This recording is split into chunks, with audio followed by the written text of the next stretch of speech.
Ever wondered what kind of plane stays in the air the longest, can fly the furthest, or can even fly right back into your hands?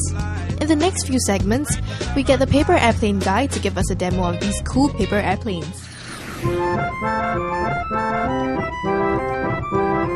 With your own paper this time. Yep. Could you show us the plane that stays in the air the longest?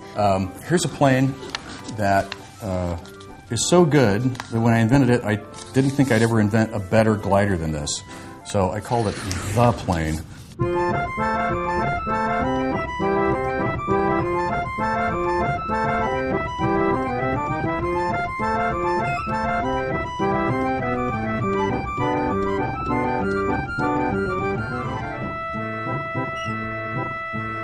If you added a paper clip on this plane, Paper clips. Would it we do weigh not. it down? We do not. The paper airplane guy does not use paper clips. Okay, why Paper not? airplane guy does not use paper clips. Because you don't need to. You can do everything you need to do with just folding. If you wanted to move the center of gravity around, you could.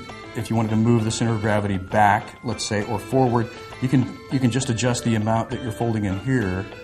And if you add all that weight, now you've got a plane that might fly fast, but it's not going to fly very long, because suddenly you've doubled the wing loading, which means, okay, your plane is flying faster. You might be able to throw it further, but it's not going to glide. It's not going to be able to ride updraft. It's not going to stay in the air.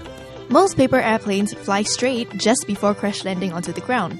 But John Collins, the paper airplane guy, managed to invent a plane that makes a loop in the air and flies right back into your hands.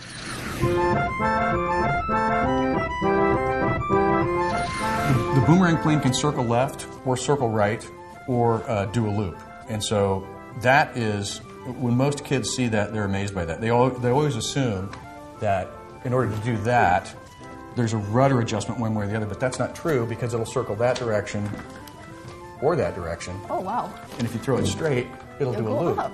Oh, cool. How did you figure all these out? This was a little bit of trial and error, getting the center of gravity right where I wanted it, but once I had the plane, once I could see it in a bank turn, I started investigating that whole negative, positive dihedral angle. And this plane was the impetus for me to sort of study all of that.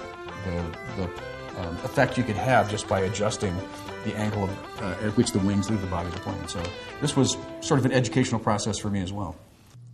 We've been seeing planes made from just a single piece of paper for this long, so we wondered whether or not John Collins, the paper airplane guy, would be able to make a paper plane out of more than just one piece of paper. Okay, can you make planes out of more than just one piece of paper? This is a design that I'm really happy with. This is actually two pieces of paper folded together, no gluing, no cutting. And this design came about because I had invented a really fast airplane called the Interlock Dart. And it is, the front of the plane gets locked together from a sink fold. And that's just a, kind of a fancy origami move. But once I could lock together these little triangles with the sink fold, I knew that I could fold together two sheets of paper using the same technique. So you just kind of put the two triangle pockets into their counterparts in the other piece of paper, and then fold it, make the wing folds, and it all stays locked together. Over two. Oh, okay.